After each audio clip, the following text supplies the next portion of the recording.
사랑의 아버지 하나님 감사합니다. 오늘도 제가 주님의 십자가 복을 들고 여셨습니다. 주님께서 제게 계시해 주신 그대로, 제게 가르쳐 주신 그대로 더구나 빼지 말고 그대로 전할 수 있도록 인도하시고 받는 우리 그리스도인들도 주님께서 말씀하신 그대로 이해할 수 있도록 전하는 전하 받는 우리 그리스도인들 모두 위에 은혜를 내려주시옵소서. 모든 말씀 우리 주 예수 그리스도 이름으로 기도드립니다. 아멘. 자, 오늘은 제 265강 성령님의 은사와 계시에 대하여 라는 제목으로 설교를 진행하겠습니다. 다 본 말씀을 읽을 때 다 일어서 주시기 바랍니다. 다 일어서 주세요. 고린도 후서 10장 3에서 5절입니다.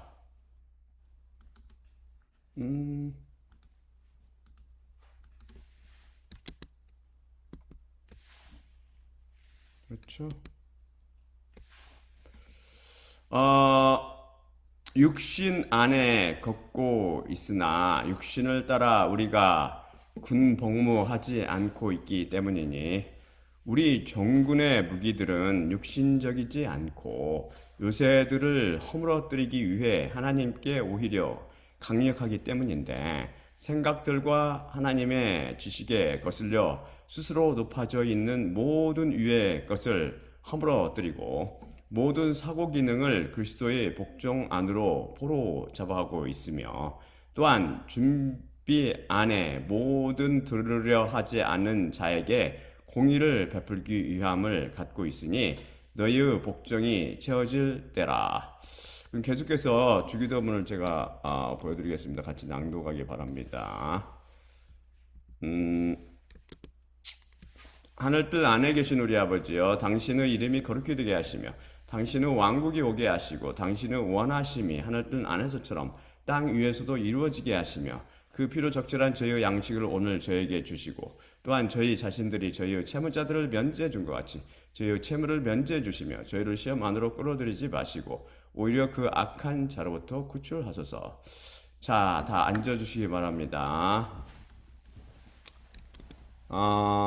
지난 시간 우리는 현재 우리가 말세 중에 거의 마지막 시점에 살고 있다고 배웠습니다.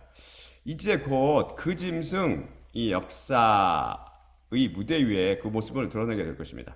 아니, 이미 그는 이 세상에 와 있으나 그 이빨과 발톱을 드러내며 그가 그 짐승이라는 표적을 행하게 될 것입니다. 그리고 동시에 환란이 시작될 것입니다.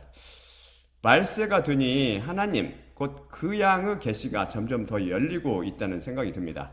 그동안 다른 복음에게 감춰져 있던 성경성의 많은 비밀들이 십자가 복음을 통해 계속 드러나서 선포되고 있지요. 하지만 아직 하나님께서 보는 눈과 듣는 귀 및 이해하는 마음을 주시지 않으셔서 대부분 사람들이 보고 있으나 보지 못하며 듣고 있으나 듣지 못하고 이해도 못하고 있는 것 같습니다. 그런데 십자가 복음에 익숙한 여러분이 잘 알듯이 저는 줄기차게 계시란 단어를 많이 쓰고 있습니다. 다른 복음에 귀가 길들여진 사람들은 아마 이 단어가 귀에 거슬릴지도 모릅니다. 제가 이미 두어 번 말씀드렸듯이 제가 10여 년 전에 성경을 수천 번 독파했다는 한국에서 내노라 했던 목사분을 알게 되었습니다.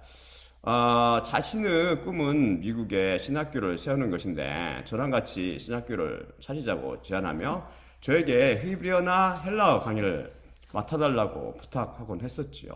제 실력을 잘 알지도 못하면서 말입니다. 그런데 하루는 대화 중에 저는 성령님의 지혜의 말씀을 받아서 하나님의 계시를 통해 성경 말씀을 이해합니다 라고 말씀드렸더니 지혜의 말씀이죠. 지혜의 말씀이 하나님의 은사. 그랬더니 그분이 갑자기 정색을 하며 앞으로 절대 계시란 말 쓰지 마세요. 그거 잘못 쓰다간 이단으로 몰립니다. 제가 이우승이가 하나님께 계시 받았다고 하더라 라고 개신교 신문에 올리면 인생 끝장납니다 라고 조언을 해주더군요. 참 안타까운 소리지요. 기독교라는 종교는 이성을 무기로 헬라 철학의 바탕 위에 서 있기 때문에 이 계시라는 성경 중에 등장하는 단어를 이해하지 못합니다. 계시는 이성의 영역을 훌쩍 뛰어넘는 초월적인 것이기 때문입니다. 저는 또한 초월적이란 단어를 수시로 쓰는데 그것은 철학 용어로 국어사전의 정의에 따르면 어떠한 한계나 표준 이해나 자연 따위를 뛰어넘거나 경험과 인식의 범위를 벗어나는 것이라는 의미를 가집니다. 종교에 속한 자연인들은 계시를 이해하지 못할 뿐 아니라 초월적 세계에 속한 하나님이나 성경 말씀과 하나님의 왕국, 영 및 영혼들을 이해하지 못해서 오직 말씀으로 이 원칙에서 수없이 벗어나서 이성과 감성으로 성경 말씀을 이해하기 때문에 이상한 가설들을 많이 세우며 말씀을 변질시키고 왜곡시킵니다. 이것이 바로 이단이요 다른 복음입니다. 계시가 이단이 아니라고요. 성령님께 지혜의 말씀을 받아 성경 말씀을 제대로 읽고 이해하며 볼 줄 아는 저에게는 성경 말씀을 희한하게도 있는 그대로 읽지 못하고 번역하지 못하며 해석하지 못하는 그들이 불쌍하고 안타까울 따름입니다. 저는 그들을 비웃을 의도가 아니라 여러분의 눈을 뜨게 할 의도로 이 말씀을 드립니다. 그것이 제가 받은 사명이기 때문이지요. 중요한 한 예를 드리겠습니다.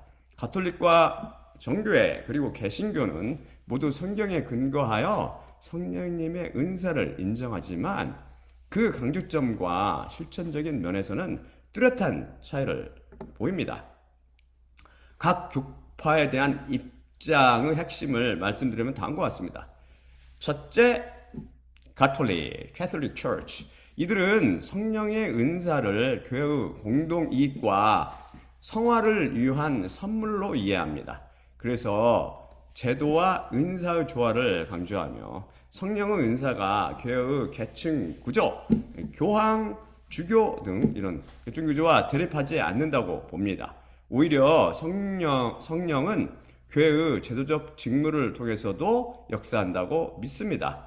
하지만 가톨릭 교회와 그것의 구성원들은 모두 인간이 뽑은 것이지만 하나님께서는 당신 자신께서 직접 뽑은 노예들에게 일방적으로 성령님의 은사를 선물로 내려주십니다.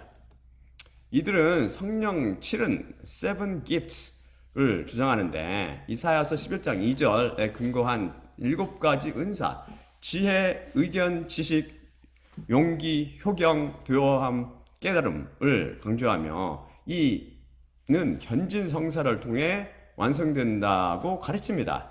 하지만 이사야서 이 구절은 메시아, 곧 예수 그리스도에 대한 예언의 구절이지 성령님 은사의 구절이 아니에요. 견진성사는 그래서 성령 또한 견진성사는 성경 근거가 없습니다. 현대 가톨릭은 성령 쇄신 운동을 전개하고 있습니다. 20세기 이후 현대 가톨릭 내에서도 방언, 치유 등 초자연적 은사를 강조하는 성령 쇄신 운동이 공인되어 활발하게 이어지고 있습니다. 그래서 이들이 유튜브에 올린 방언하는 비디오를 보면 그것들은 순복음 교회가 속한 오순절 등 은사주의 비디오를 방불케 하지요. 이것을 거짓에 대해서는 이미 제 66강에서 살펴봤죠. 그 소리 다시 들어보세요. 둘째, 정교회 Orthodox Church. 정교회는 은사를 개별적인 신비 체험보다는 신화, theosis라고 그랬죠. 하나님과 하나됨입니다. theosis의 과정 속에서 이해합니다. 신화에 대해서는 이미 제 257강에서 배웠죠. 십자가 복음은 꾸준히 들으시면 반복하셔야지 이해가 되지. 그렇지 않으면 여러분 잘 이해 못하실걸요. 잘 들어도 이해 잘 못하실 겁니다. 하나님께서 은혜를 베풀지 않으면. 그런데 성사적 은사주의를 강조하여 정교회는 성령의 은사가 신비로운 예식 성사 안에서 이미 주어졌다고 봅니다. 따라서 특별한 초자연적 현상을 구하기보다는 기도를 통한 내면적 평안과 성화를 중시합니다. 또한 교회 공동체성을 강조하여 은사는 개인의 영광이 아니라 그리스도의 몸인 교회를 세우기 위한 것이라고 제안합니다. 그리고 분별의 강조가 특징인데 영적 체험에 대해 매우 신중하며 수도 전통을 통해 전해 내려오는 영적 분별 통해 그것이 참된 성령의 역사인지 엄격히 살핍니다. 이들의 주장이나 교리도 성경적인 배경이 없으며 말씀에 의해 뒷받침되지 못하지요. 셋째, 개신교, 프로테스탄티즘. 개신교는 교파가 다양한 만큼 은사에 대한 견해도 가장 폭넓게 나뉩니다. 먼저 은사 중지론, 세세이셔니즘으로 주로 전통적인 개혁주의나 보수적 교단이 취하는 입장입니다. 방언이나 신유 같은 기적적인 은사는 사도 시대에 성경이 완성됨과 함께 그 목적을 다해 사라졌다고 봅니다. 현재는 말씀을 깨닫고 전하는 은사를 핵심으로 보지요. 이것은 성령님의 은사에 대해 증언하고 있는 하나님의 말씀을 일방적으로 폐해버리는 심히 두려운 사탄의 주장입니다. 제66강에서 배웠듯이 성령님의 은사가 사라진 것이 아니라 세상 교회에서 성령님의 은사라고 주장하는 것들이 다 거짓일 뿐이며 아직도 하나님의 교회 안에서는 이 은사를 통한 성령님의 활동이 목격되고 있습니다. 지혜의 은사를 통한 십자가 복음의 선포로 성경 속 비밀이 계시되는 것이 그중 하나입니다. 다음이 은사 지속론, continuationism으로 성령의 기적적인 은사는 오늘날에도 동일하게 나타난다고 믿습니다. 여기에 속한 대표적인 교파가 오순절 은사주의로 방언, 예언, 치유 등을 성령 세례의 증거로 매우 강조하며 신앙생활의 핵심 능력으로 삼습니다. 하지만 이것들은 모두 거짓 은사이라고 이미 살펴봤지요. 이에 반해 온건한 지속론도 있는데 은사는 지속되나 성경의 권위 아래 엄격히 통제되어야 하며 질서 있게 사용되어야 한다고 봅니다. 이런 성경적 근거가 어디 있습니까? 인간이 은사를 통해 성령님을 사용합니까? 성령님께서 은사를 통해 인간을 사용하십니까? 기독교의 성령 은사론들은 다 성경적 근거가 없는 다른 복음입니다. 셋 다. 3대 교파는 성령의 은사를 받는 방식과 그 통로에 대해서도 서로 다른 강조점을 가집니다. 첫째, 가톨릭 성사적 입문, sacramental initiation이라고 부르는데 가톨릭은 성령의 은사가 기본적으로 교회의 성사를 통해 공식적으로 부여된다고 가르칩니다. 전달자는 주교이며 그 안수를 통해 성령이 전달된다고 가르치지요. 그래서 세례와 견진 성사를 매우 중요시하는데 세례를 통해 성령을 처음 받아들이고 견진 성사, confirmation을 통해 성령의 은사가 인쳐지며 완성된다고 봅니다. 주교 안수를 통해 오순절 사도들에게 내렸던 성령의 능력이 신자에게 전달된다는 사도 전승의 개념이 강합니다. 그리고 공동체적 수용을 가르쳐서 은사는 개인의 열망만으로 얻어지는 것이 아니라 교회의 애식과 질서 안에서 하느님이 거저 주시는 선물로 이해합니다. 가톨릭의 성령 은사에 대한 교리는 오직 말씀으로의 원칙에서 벗어나서 비성경적이며 성령님은 이로부터 난 자에게 그 어떤 인간의 손도 거치지 않고 직접 내려오시며 찾아오신 즉시 각각은 은사를 받게 됩니다. 단지 초대교회 시절 사도들이 안수할 때 사람들이 성령님을 받은 것은 성령님께서 온전히 인간 자신의 기도나 노력, 수고나 원함의 결과로 주어지지 않으며 하나님의 선물로 주어진다는 것을 그림처럼 보여주는 좋은 예입니다. 둘째, 정교회. 이것을 신비로운 참여, mystical participation으로 라고 부르는데 정교회는 성령의 은사를 받는 과정을 지극히 신비롭고 점진적인 과정으로 봅니다. 이들은 성유 은사를 통해 성령을 받는다고 가르칩니다. 가톨릭의 견진 성사와 유사하게 세례 직후 온몸에 성유를 바르는 성유 성사를 통해 성령의 선물의 인을 받는다고 가르칩니다. 사제의 성유 도유를 통해 성령을 받는다는 것이죠. 또한 시너지, 협력을 가르쳐서 은사를 받는 것은 단회적 사건이 아니라 인간의 자유의지와 하나님의 은총이 협력하는 과정이랍니다. 끊임없는 기도, 헤시카즘이라고 그랬잖아요. 핵심인 예수 기도와 겸손을 통해 내면의 성령이 활성화된다고 가르칩니다. 이들이 주장하듯 사제가 성유를 바르는 성유 사건을 통해 성령의 선물로 도장을 받는다고 주장하거나 해시카즘, 곧 끊임없이 주 예수 그리스도 하나님의 아들이시여 죄인인 저를 불쌍히 여기소서라는 시너지, 곧 협력을 강조하여 예수 기도를 통해 내면의 성령이 활성된다는 교리는 전혀 성경에 근거 없는 비성경적인 교리요 다른 복음입니다. 오직 말씀으로의 원칙이 완전히 벗어나 있지요. 어찌 이런 것들을 받아들인지 전 이해가 안 갑니다. 왜냐하면 그 이유를 제가 설명드릴게요. 셋째, 개신교 믿음과 성령 세례, faith and baptism in the spirit으로 개신교는 교파에 따라 은사를 받는 방식에 대한 해석이 가장 크게 갈립니다.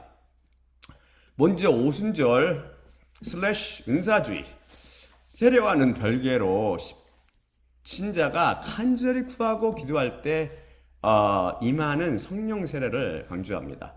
주로 안수기도나 뜨거운 찬양, 집회 중에 성령이 강력하게 임하며 방언 등의 외적인 은사가 나타난다고 가르칩니다. 저도 그때 참여해서 여러 번 참여해서 박수 치면서 성령이 임하사 이 노래 그래도 기억이 나네요. 이에 반해 장로교 개혁주의에서는 성령의 은사란 특별한 체험보다는 하나님의 말씀, 그 성경을 믿고 깨달음을 통해 깨달을 때 자연스럽게 주어진다고 봅니다. 각 신자의 직업이나 재능이 곧 성령이 주어진 은사로 보며 일상 속에서 실천적인 은사를 강조합니다. 개신교 성령의 은사에 대한 교리도 비성경적인 다른 복음입니다. 은사주의자들이 주장하는 방언이나 치유 등의 은사가 거짓임이 이미 언어학자들과 의사들에 의해 밝혀졌죠. 또한 성령님의 은사가 말씀을 믿고 깨달을 때 자연스럽게 주어진다는 생각이 바로 인간의 행위에 기초한 다른 복음입니다. 성령님의 은사에 인간이 기여하는 몫은 전혀 없습니다. 각 신자의 직업이나 재능이 성령님의 은사로 보는 것은 지극히 비성경적이며 심히 두려운 죄입니다. 성령 없는 걸 지원해서 그걸 은사라고, 그것도 성령이라는 말을 쓴단 말입니다. 이게 두렵지 않아요? 여러분, 이게 왜 그러냐면 이 다른 복음은 창녀 포대주에서 그런 하나님 말씀을 심각하게 안 받아들여서 그렇단 말입니다. 심각하게 안 받아들여요, 그냥.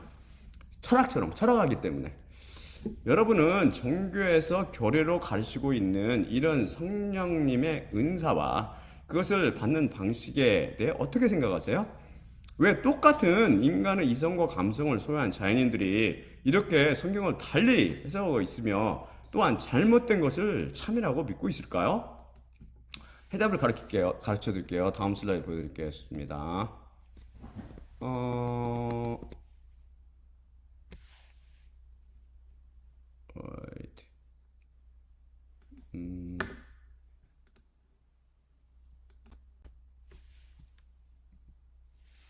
이 슬라이드입니다.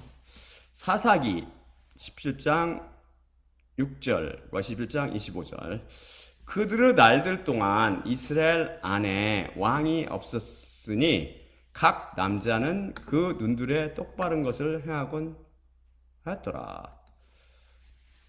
해답이 보이시죠? 해답은 그들에게 왕이 없기 때문입니다. 물론 여기서 왕은 왕들의 왕이신 여호와 예수 그리스도를 비유하죠. 이미 살펴봤듯이 여호와 예수 그리스도께서 그들에게 안 계셔서 기독교라는 종교가 탄생했으며 여호와 예수 그리스도께서 그들과 함께 계시지 않으셔서 수많은 거짓 가르침들이 교리라는 예복을 입고 다른 복음 모양으로 만들어졌던 것이죠. 그들이 성경 말씀, 곧 하나님 말씀을 제대로 이해하며 오직 말씀으로의 원칙만 철저히 지켰더라도 이런 허무맹랑한 거짓 교리들을 만들지 않았을 것입니다. 하지만 그들이 그양의 계시가 아니라 철학에 기초한 인간의 이성과 감성으로 하나의 말씀을 풀이하려 하면 오직 말씀으로 원칙을 절대 지킬 수 없습니다. 그들의 이성과 감성이 초월적인 말씀을 붙잡지 못하여 수시로 한계에 부딪힐 것이기 때문이지요.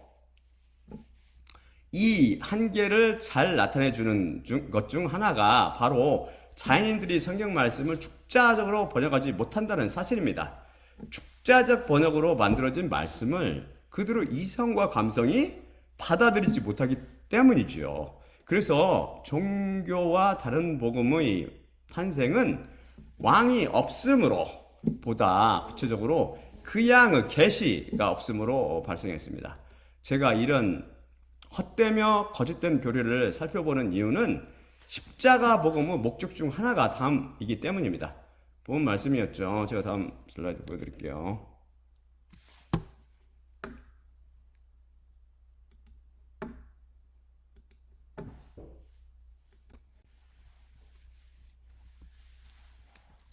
고린도 후서 10장 36절 육신 안에 걷고 있으나 육신을 따라 우리가 군복무하지 않고 있기 때문이니 우리 정군의 무기들은 육신적이지 않고 요새들을 허물어뜨리기 위해 하나님께 오히려 강력하기 때문인데 생각들과 하나님의 지식에 거슬려 스스로 높아져 있는 모든 유의 것을 허물어뜨리고 모든 사후 기능을 그리스도의 복종 안으로 포로잡아가고 있으며 또한 준비 안에 모든 들으려 하지 않는 자에게 공의를 베풀기 위함을 갖고 있으니 너희의 복종이 채워질 때라. 여러분이 지금껏 들어왔듯이 축자적 번역을 하는 경우 다른 복음 번역가들이 주장과는 달리 번역이 어색하지 않고 번역된 말씀을 거의 대부분 잘 이해할 수 있습니다. 제가 번역해서 올리고 있잖아요, 다. 하지만 때로 이 말씀처럼 설명을 해줘야 뜻이 더 명확해지는 경우도 있지요. 한 번씩 그런 게 있으면 제가 설명해 드리잖아요. 하나님의 노예들, 특히 지혜의 말씀이나 지식의 말씀 등 하나님께 말씀을 받은 노예들은 육신 안에 행동하고 있지만 어둠의 세력, 곧 마귀와의 전투에서 육신적 무기를 들고 싸우지 않습니다. 마귀가 창녀의 딸인 이세벨, 곧 종교를 통해 사람들을 미혹하는 데 사용하는 대표적인 무기가 바로 다른 복음입니다. 이에 대해 우리는 노예들이 받은 이에 반해 우리 노예들이 받은 무기는 성령님의 검인 하나님의 말씀인데 이것은 육신적이지 않습니다. 총이나 탱크, 미사일, 혹 핵무기도 아니요. 번득이는 이성이나 풍부한 감성도 아니지요. 성령님께서 육신적이십니까? 그것은 오히려 마귀의 모래땅 위에 서 있는 종교라는 요새를 허물어뜨리는 강력한 것입니다. 하나님께 오히려 강력하다라고 축자적으로 번역하여 이해하기 힘들 텐데 풀이해드리면 세상의 그 어떤 무기와 철학적 사고, 다른 복음도 하나님께 대해 물총과 같이 허약하며 무기력한 것입니다. 그런데 하나님께서 당신의 노예들에게 주신 성령님의 검인 십자가 복음은 오히려 하나님께 대해서 또 강력하다는 의미입니다. 하나님께 그만큼 강력하다고 인정받았다는 의미지요. 그래서 여러분이 논리적으로 판단할 능력이 있다면 십자가 복음이 종교 다른 복음을 허물어뜨리는 장면을 자주 목격했을 것입니다. 종교 교리에 대한 분석과 비판 및 삼위일체론에 대한 분별들이 한 예지요. 오늘도 마찬가지고 또한 하나님의 노예들이 쓰는 성령님의 검은 하나님의 지식에 거슬려 스스로 높아져 있는 모든 위의 것을 허물어뜨립니다. 모든 위의 것이란 바로 둘째 하늘에 거주하고 있는 마귀와 그 악한 영들의 집단에서 나온 모든 거짓과 미혹의 것을 일컫습니다. 그음딸 마귀가 하나님께 비기려고 스스로 자기 보좌를 둘째 하늘 높이 높였고 그 악한 세력들을 이용하여 수많은 사람들을 종교와 철학과 문화와 사회와 정치와 경제와 교육과 오락과 SNS 기타 등등을 이용하여 즉 다른 복음을 통해 미혹하고 있습니다. 넓은 이유 다른 복음은 이런 것들이 다 포함된다고 그랬죠. 이때 십자가 복음은 다른 복음과 그것에 기초한 것을 허물어뜨립니다. 여러분이 십자가 복음을 통해 이것을 많이 들으셨을 것입니다. 제대로 들으셨다면 한 예를 들어드리면 노아우 홍수나 아말렉 족속의 학살 및 음부와 지옥의 심판 등이 왜 불의가 아니고 의며 사랑인지 말입니다. 또한 십자가 복음은 모든 사고 기능을 그리스도의 복종 안으로 포로잡아가고 있습니다. 육신의 사고 기능을 무용지물로 만들어 그리스도께 복종시키고 있지 않습니까? 칸트가 지적했듯이 초월적 세계를 파악하는 데는 육신의 사고 기능이 고철덩어리에 불과합니다. 그러니까 자꾸 이런 엉뚱한 교리를 만들어내는 거예요. 그래서 십자가 복음에 대해 그 누구도 함부로 논쟁할 수도 대항할 수도 없지요. 십자가 복음을 제대로 이해한다면 말입니다. 그렇지 않고 십자가 복음을 들으려 하지 않고 그 선포에 대해 대적하는 사람들도 있습니다. 제 설교를 다 들어보지도 않고 처음 부분만 딱 듣고 자기가 가진 다른 복음에 따라 섣불리 판단하여 비판하는 자입니다.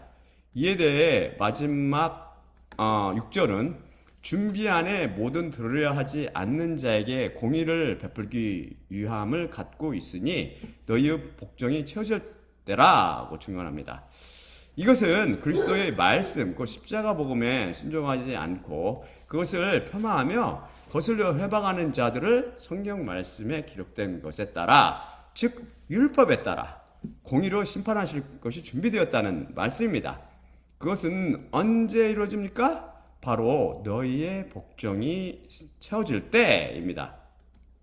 즉 너희로 대표되는 그리스도인들이 십자가 복음을 통해 피해 담가지는 말씀인 믿음을 받고 이를 통해 이로부터 나며 그 안에 계신 성령님을 통해 복종이 성취되는 때, 곧 일곱 번의 부활이 모두 완성될 때입니다. 곧 이 말씀은 소위 최후의 심판을 지칭하고 있습니다. 그 전에 이런 자들이 죽으면 바로 심판받고 음부로 던져지지만요, 결국 여호와 예수 그리스도와 부활한 그리스도인들, 천군 천사들 및 수많은 세상 사람들 앞에서 공의에 따라 처벌을 받게 될 것입니다. 여러분, 이것을 두려워하세요. 꼭 째깍 하면 여러분도 쓴단 말입니다. 다음 슬라이드 제가 보여드릴게요. 유다서 1장 9에서 13절입니다.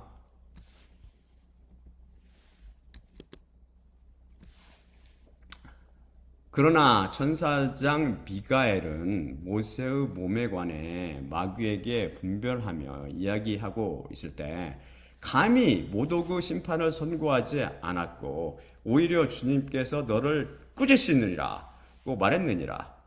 그러나 이들은 정녕 모르고 있는 모든 것을 신성모독하고 있으며 또한 이성 없는 생물들처럼 본성으로 그들이 이해하는 모든 것을 이것들 안에서 그들이 썩어져 가느니라. 그들에게 비통함이 있으리니 가인의 길로 그들이 갔으며 발람의 삭스 미혹에 그들이 쏟아졌고 고라의 거역에 그들이 스스로 멸망했느니라.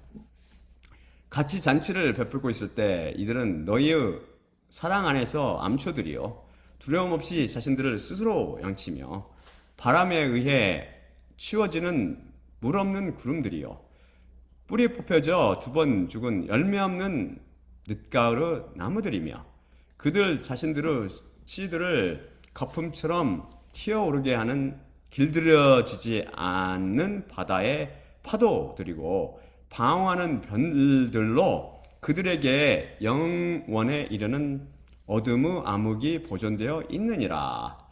어제 이 말씀을 번역하며 참 두려운 생각이 들었습니다.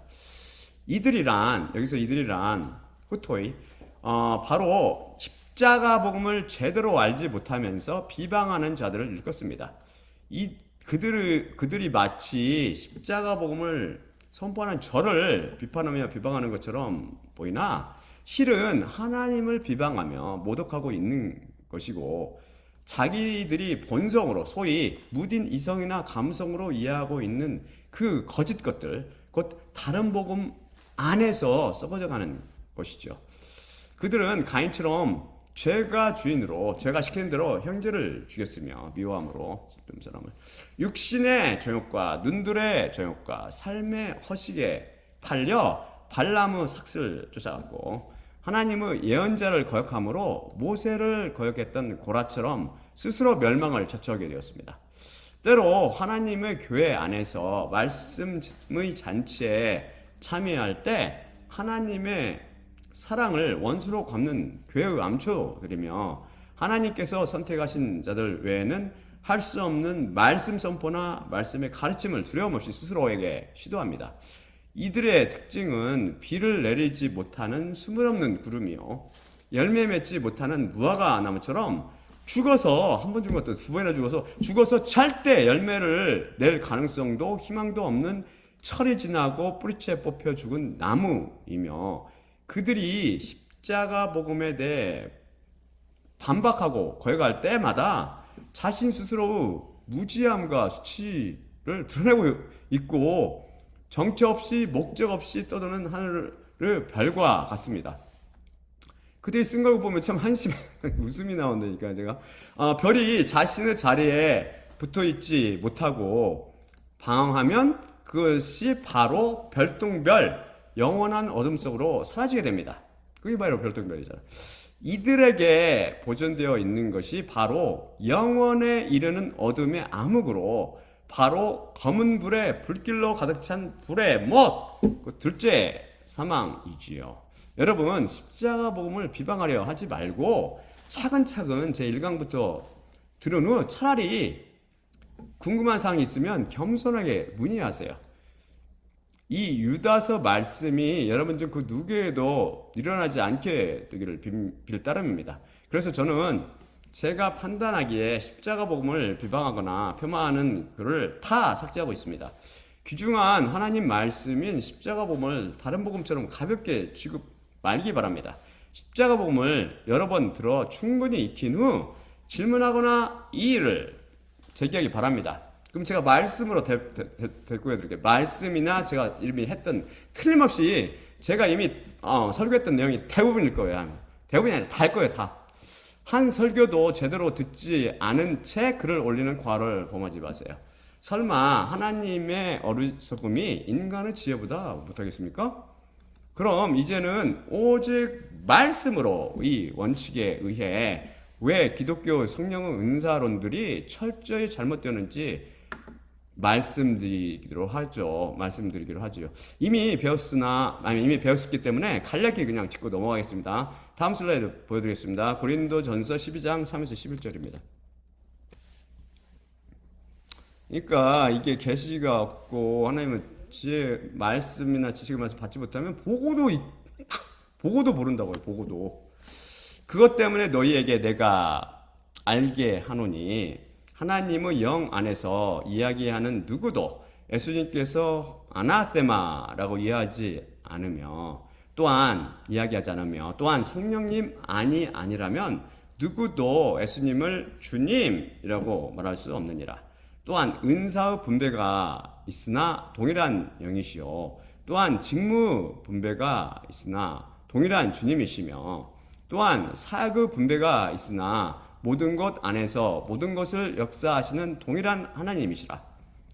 유익을 위해 각 사람에게 영의 나타나심이 주어졌으니 한편 어떤 이에게는 영으로 말미암아 지혜의 말씀이 주어졌기 때문이요 또 한편 다른 이에게는 동일한 영을 따라 지식의 말씀이 다른 이에게는 동일한 영 안에서 믿음이 또 다른 이에게는 하나의 영 안에서 치료 은사들이 또 다른 이에게는 능력의 사역들이 또 다른 이에게는 예언함이 또 다른 이에게는 영들 분별력이 다른 이에게는 여러 종류의 방언들이 또 다른 이에게는 방언 통역 능력이 주어졌으니 이 모든 일을 하나의 동일한 영께서 원하시는 바대로 각인에게 각각의 분배로 나누어 주시며 활동하시니라. 여기서 보듯 성령님의 은사는 바로 동일한 영이시요 동일한 주님이시며 동일한 하나님 곧 삼위일체 하나님께서 교회에 유익을 주시기 위해 그분의 원하심에 따라 각인에게 나누어 주시는 선물입니다. 카리스마, 은사를 해서 카리스마라고 그러거든요. 이게 자체 선물이란 말이에요. 절대 인간에게 달려있지 않습니다. 다음 슬라이드 보여드릴게요. 로마서 12장 3에서 8절입니다.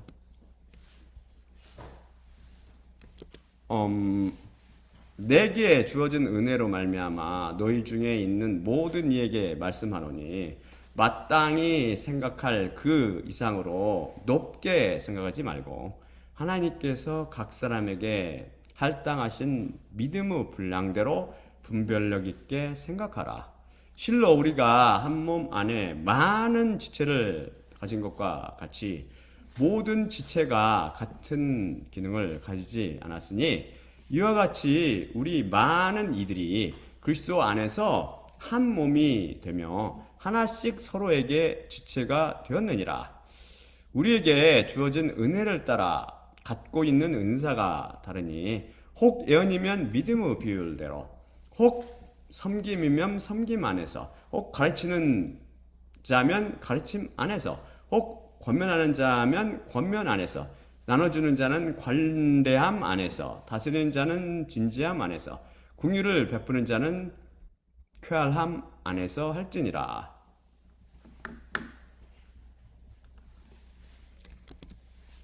성령님의 은사는 절대 사제의 안수에 의해서도 아니고 성의의 도유에 의해서도 아니며 간절히 원하며 기도한다고 주어지는 것도 아닙니다.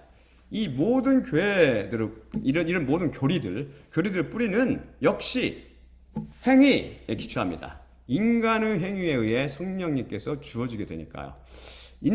성경은 고린도서 12장을 통해 지지 미치 능의 영방통, 즉 지혜의 말씀과 지식의 말씀, 믿음, 치료 은사, 능력 행함, 연함, 영들 분별력, 여러 종류 방언들, 그리고 방언 통역의 능력 9가지 은사를 증언하고 있으며 로마서 12장을 통해서는 더해서 섬가 권나다금, 즉 섬김, 가르침, 권면, 나눠줌, 다스림 및 긍휼 6가지 은사를 증언하고 있습니다. 도합 모두 15개입니다. 이게 바로 성령님은 은사들이며 전부이죠. 더도 덜도 아니고 하나님께서 말씀하신 그대로 15개. 여러분이 이 15의 성령님의 은사 중 하나도 갖고 있지 않는다면 아직 위로부터 나지 않은 상태입니다. 하나님께 성령님의 선물을 간절히 구하기 바랍니다. 하지만 여러분이 간절히 구한다고 성령님이 주어지는 것이 아닙니다. 그것은 기도라는 행위에 의해 성령님을 받는다는 다른 복음이 되고 맙니다. 기독교 복음이 개신교 복음. 여러분이 거짓처럼 애걸복걸하며 간절히 구할 때 긍휼과 자비가 풍성하신 하나님께서 은혜로 성령님의 은사를 선물로 내려주실 것입니다. 하지만 여기는 이제 인내가 필요하다고 우리 여러 번 배웠죠. 다음은 계시에 대해, 그러기 위해서는 계속 말씀을 들으라고요. 말씀이 바로 여러분을 살립니다. 여러분이 좋은 땅이라면, 여러분 좋은 땅이 아니라면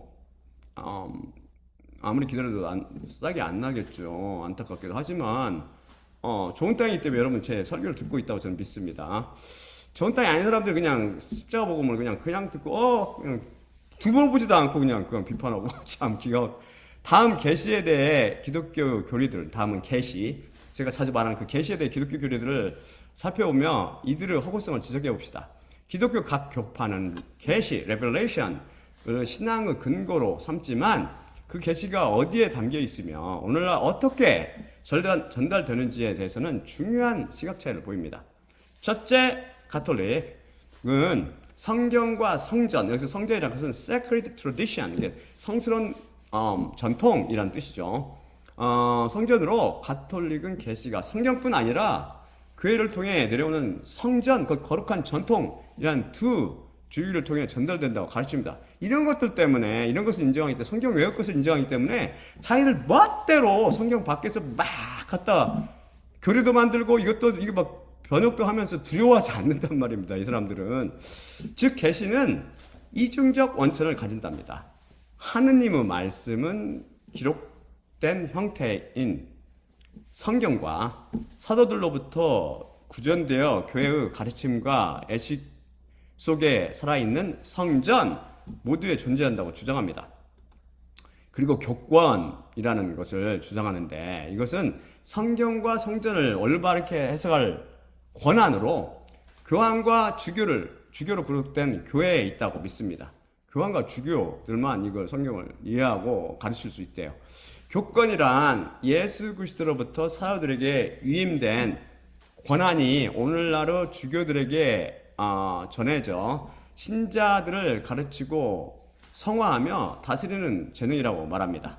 하지만 성모 발현 등 개인적으로 나타나는 사적 계시를 인정하기도 하지만, 이는 공적 계시 곧 성경이나 성전을 보좌할 뿐이며 신자들이 반드시 믿어야 할 의무는 없답니다. 성경이 아닌 거룩한 전통인 성전이 계시의 원천이라는 것은 지극히 비성경적이며, 교황과, 우리가 기록된 말씀 밖으로 나가지 말라고 우리 배웠잖아요. 고린도전서 말씀 통해서 교황과 주교로 구성된, 만약에 그렇게 되면 문제가 뭐냐면, 뭐 개나 거리나 이런 거 들고 와서 이걸 왜 거부해? 이것도 인정해야지, 저것도 인정해야지. 성경 밖에서 넘어갔다 하면 이제 문제가 골치 아파지는 거라. 그래서 이단이 자꾸 생기는 거란 말입니다. 교황과 주교로 구성된 교회에 성경을 바르게 해석할 권한이 있다는 것도 또한 오직 말씀으로의 원칙에 벗어난 비성경적인 것이요, 비전성경적인 것입니다. 사적 계시는 물론이고요. 둘째, 정교회는 교회의 거룩한 전통으로, 정교회는 계시를 교회 공동체의 살아있는 삶 그 자체인 전통 안에서 이해합니다. 그래서 이 사람들도 마찬가지죠. 성경 자체를 그냥 살아있는 하나님의 말씀으로 전부로 받지 못하기 때문에, 먼저 포괄적 전통으로 정교회에서 성경은 전통의 일부이며 그중 가장 높고 중요한 부분입니다. 계시는 성경, 니케아 신경, 에큐메니칼 공의회의 결정, 성가, 성화상, 예수님이라는 이런 것들 그린 것을 통해 종합적으로 드러난다고 가르칩니다. 또한 신비주의적 보존을 강조합니다. 계시는 지식으로 배우는 것이 아니라 전례와 기도를 통해 변하지 않는 진리로부터 체험되고 보존되는 것이래요. 새로운 해석보다는 사도시대로부터 내려오는 원형 그대로를 지키는 것을 계시를 대하는 올바른 태도라고 봅니다. 계시가 전통 곧 성경, 니케아 신경, 에큐메니칼 공의회의 결정, 성가, 성화상 등 안에 있으며 이것을 통해 종합적으로 드러나며 전례와 기도를 통해 변하지 않는 진리로 체험되고 보존되는 것이라는 교리 또한 비성경적인 것이며 오직 말씀으로 원칙을 크게 벗어납니다. 여러분이 기독교라는 종교를 공부할수록 이들은 철저히 오직 말씀으로 원칙, 철저히 오직 믿음으로 오직 은혜로는 물론이려니와. 셋째, 개신교 오직 성경으로 솔라 스크립처 그럴듯하죠. 원래 오직 성경으로. 개신교는 계시의 유일하고 최종적인 권위를 성경에 둡니다. 그래서 무엇보다 성경 중심주의라고 주장합니다. 하나님의 특별 계시는 성경 66권으로 완성되었으며 구원에 필요한 모든 진리는 성경 안에 충분히 담겨져 있다고 믿습니다. 그래서 직통 계시의 경계를 강조합니다. 저처럼 직통 계시를 강조한 사람은 이제 이단으로 보는. 대다수 정통 교단은 사도 시대 이후 새로운 계시는 끝났다고 봅니다. 오늘날 개인이 받는 영적 감동은 그거는 계시가 아니라 성령님의 조명, illumination이고 이미 주신 말씀을 깨닫게 하심으로 해석합니다. 제 것도 다 이렇게 보겠죠. 만약에 저를 이단으로 추구하지 않는다면 결과적으로 만인 사제설을 주장합니다. 만인 사제설 들어보셨는지 모르겠네요. 모든 사람들이 다 사제라는 거, 프리스트 사제, 하나님 옛날 제사장. 교회의 전통이나 권위가 성경을 해석하는 것이 아니라 성령의 도움으로 모든 신자가 성경을 통해 하나님의 뜻을 발견할 수 있다고 가르칩니다. 그렇듯하죠. 개신교의 주장처럼 계시의 유일하고 추정적인 권위가 성경 말씀이라는 것은 맞는 것처럼 들리나 틀린 주장입니다. 이들은 하나님을 빼먹었습니다. 주인공을 빼먹었어요. 하나님을. 성경 말씀 자체이시며 이것을 풀어주시는 성부 하나님께서 계시의 원천이라고 예수님께서 증언하십니다. 그래서 삼위일체 하나님께서 유일하시며 추정적인 권위가 되시는 것이죠. 제가 다음 슬라이드 보여드릴게요. 마태복음 11장 25에서 27절입니다.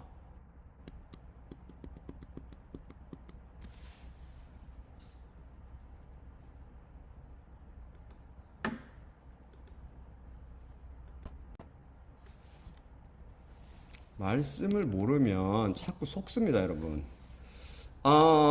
그 시점에 예수님께서 대답하시며 말씀하셨으니 아버지 하늘과 땅의 주님 당신께 제가 고백하오니 이것들을 지혜로운 자들과 지성인들로부터 당신께서 감추셨고 그것들을 유아들에게 당신께서 계시하셨나이다. 예, 아버지, 이렇게 된 것이 당신 앞에서 기뻐하심이 되었나이다. 모든 것들이 나의 아버지께 의해 내게 넘겨졌으니 아버지 외에 아무도 아들을 모르며 또한 아들과 아들이 누구든지 캐시해 주기를 원하는 자들 외에는 어떤 이도 아버지를 알지 못하느니라. 이게 예수님 말씀이라고요. 절대 진리신 예수님 말씀. 또한 계시가 사도시대를 마감하며 끝났다는 주장은 잘못이며 성령님의 조명이라는 표현은 저도 쓰기도 하지만 제 설교를 찾으면 그런 말도 제가 여기에 물들어가지고 옛날에 이제 앞으로는 안 쓸게요. 제가 가능하면 제 말버릇으로 나올지는 모르겠지만 사실 계시 없이는 사실 성경은 오직 계시라는 말만 씁니다. 성경 조명이라는 말 단어가 자체가 없어요. 여기는 오직 사실 뭐 여러 아무튼 사실 계시 없이는 절대 성경 말씀뿐 아니라 아버지도 아들도 성령님도 알 수 없습니다. 성경 말씀을 깨닫는데 조명이라는 말로 성경 말씀을 깨닫는데 반드시 계시를 통해 이 계시가 없이는 아무것도 모른다고요. 성경 말씀뿐만 아니라 아버지도 아들도 성령도 알 수 없습니다. 예수님께서 말씀하셨듯이. 그리고 만인 사제설이 대표적인 다른 복음으로 개신교에 이렇게 많은 교파와 종파가 생겨난 것은 이 거짓 이론 때문입니다. 오직 말씀으로 원칙에 크게 벗어난 이단 교리지요. 성경은 오직 하나님께 성령님의 은사를 통해 말씀을 받은 소수 사람들만 계시를 통해 풀이하며 가르칠 수 있다고 말씀이 증언합니다. 사실 이 진리는 우리가 매 시간 확인하며 또 거듭해서 확인하는 바입니다. 성경 말씀이 있으되 그것을 실체가 되시며 그것을 해석하시는 분이신 하나님, 곧 성령님의 계시가 없으면 그것은 영원히 비밀로 닫혀져 있게 됩니다. 그래서 소위 직통 계시가 하나님의 노예들에게 주어지는 것이죠. 가톨릭과 정교회 및 개신교에서 계시를 철학의 기초를 둔 인간의 이성과 감성으로 이해하려 덤벼드니 이러한 허무맹랑한 다른 복음을 내는 것도 무리가 아닙니다. 사실 계시는 초월적인 존재, 즉 시간과 공간을 비롯하여 인간의 지정의 곧 지성과 감정과 의지 등 인간의 경험과 인식의 영역을 훌쩍 넘어 존재하시는 하나님께서 자신을 경험과 인식의 공간에 갇힌 인간들에게 알려주시는 오직 유일한 하나밖에 없는 방법입니다. 이것은 종교의 신비주의자들이 주장하는 것과는 전혀 다릅니다. 제가 십자가 복음을 선포하며 하나님의 왕국과 하늘들의 왕국의 비밀들을 풀어드릴 수 있는 것도 다 제 안에 계신 하나님께서 계속 계시를 통해 말씀을 주시기 때문입니다. 계시가 끝난 이 세상에서 어찌 어디서 십자가 복음을 들을 수 있겠습니까? 한번 들어보세요, 여러분. 들을 수 있는지.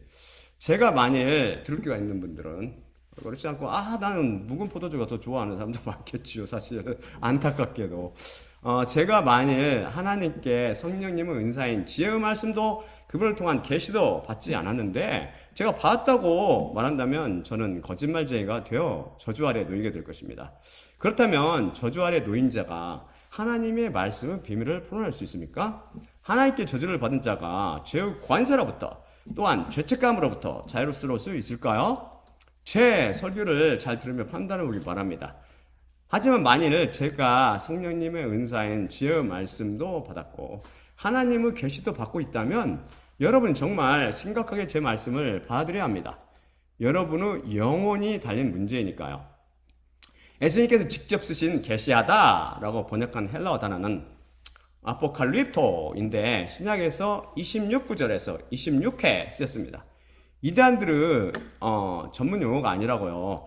이 아포칼립토의 명사가 아포칼립시스인데 18구절에서 18회 썼습니다. 여러분이 잘 아시는 요한계시록, 이 계시록이라고 한 단어가 바로 이 단어를 번역한 것입니다. 그래서 요한계시록은 정확히 번역하면 요한의 계시가 됩니다. 요한에게 예수님께서 계시해 주신 것이라는 뜻이죠.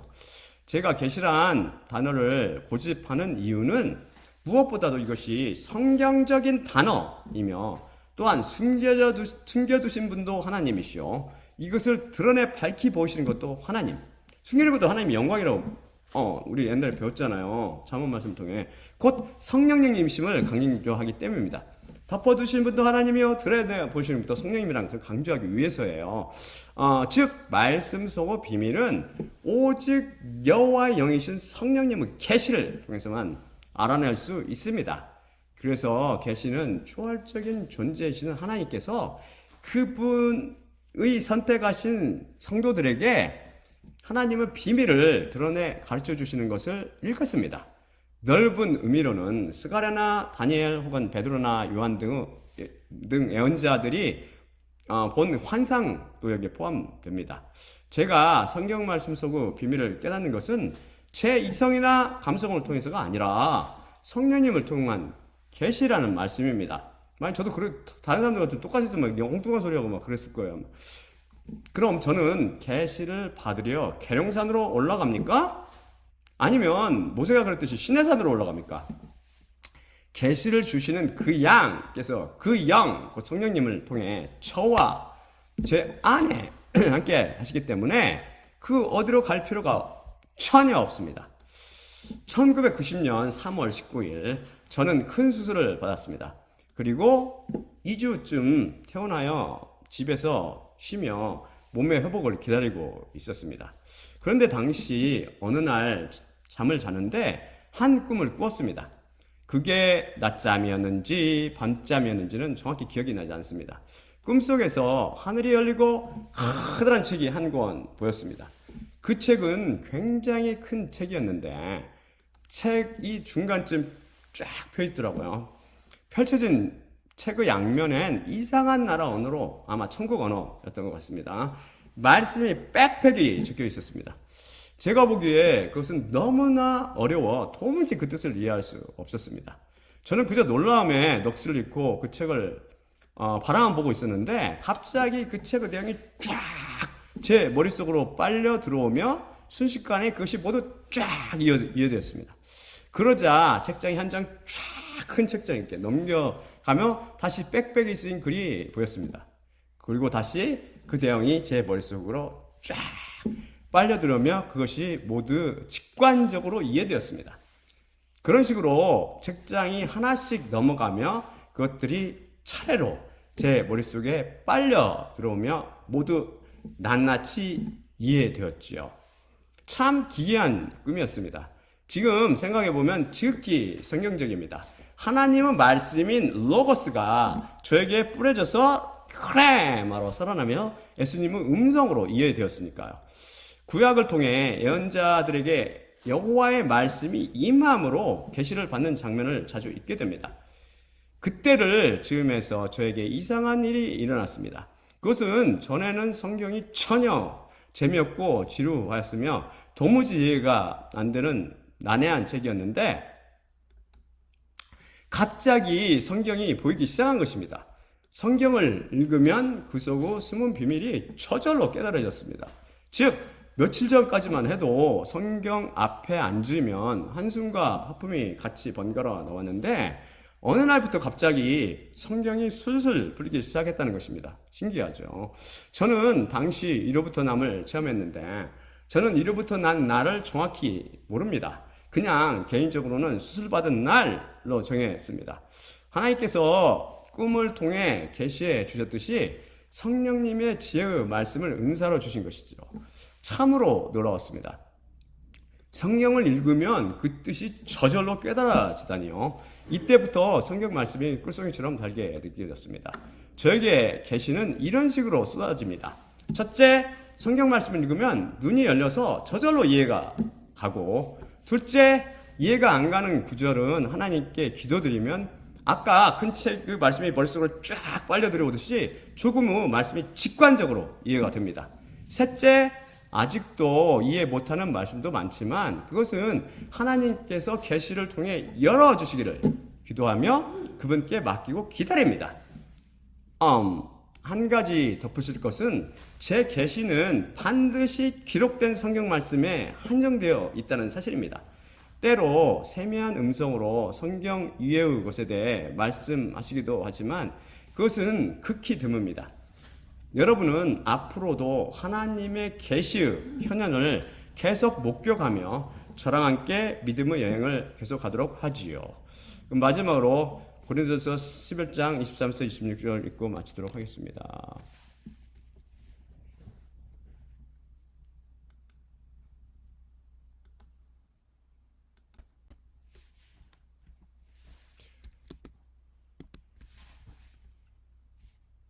내 자신이 확실히 주님께로부터 받았고 그것을 또한 너희에게 내가 넘겨주었으니 주 예수님께서 넘겨주시던 밤에 떡을 취하셨고 감사드리신 후 쪼개셨으며 말씀하셨을 때 이것은 너희를 위한 내 몸이니 나를 기억하기 위해 이것을 너희는 행하라. 마찬가지로 또한 저녁 만찬을 잡수신 후 잔을 취하셨고 이르시되 이 잔은 내 피 안에 있는 새 언약이니 너희가 마실 때마다 나를 기억하기 위해 이것을 너희는 행하라. 확실히 이 떡을 너희가 먹을 때마다 또한 그 잔을 너희가 마실 때마다 주님의 죽으심을 그분께서 오실 때까지 너희가 선포하느니라. 예수님은 몸과 피로 상징되는 떡을 떼며 잔을 마실 때마다 십자가를 통해 우리를 이세벨의 다른 복음으로부터 지켜주시고 계시는 예수님만 바라봅시다. 또한 나를 기억하기 위해 떡을 떼며 잔을 마시라고 말씀하신 예수님의 명령에 순종할 때마다 주님의 죽으심을 그분께서 오실 때까지 선포한다는 말씀을 마음에 새기고 앞으로도 지혜의 말씀을 통해 하나님의 계시를 받은 제가 십자가 복음을 선포할 때 그것을 여호와 예수 그리스도의 음성으로 심각하게 들으며 거짓 교리들로부터 가득 찬 종교로부터 도망쳐 나오기 바랍니다. 자, 그럼 제가 기도하고 마치도록 하겠습니다. 사랑의 아버지 하나님 감사합니다. 오늘 말씀 주시니 감사합니다. 우리 그리스도인들은 오직 말씀으로, 오직 믿음으로, 오직 은혜로 살아가며 오직 말씀 자체이신 여호와 예수 그리스도만을 성경에 대한 말씀에 대한 그 어떤 것에 대한 최종 권위라고 믿고 고백합니다. 주님, 당신의 백성을 이 이세벨의 종교로부터 기독교라는 종교로부터 회교, 도교, 다른 불교, 힌두교 다른 모든 종교 거짓으로부터 주님께서 구원을 해주시고 주님의 백성을 십자가범으로 살려주시며 주님께서 다시 오실 때 주님을 영광 중에 맞이할 수 있도록 저희 모두에게 은혜를 내려주시옵소서. 모든 말씀 우리 주 예수 그리스도 이름으로 기도드립니다. 아멘. 자, 그러면 잠깐요. 제가 마치도록 할게요.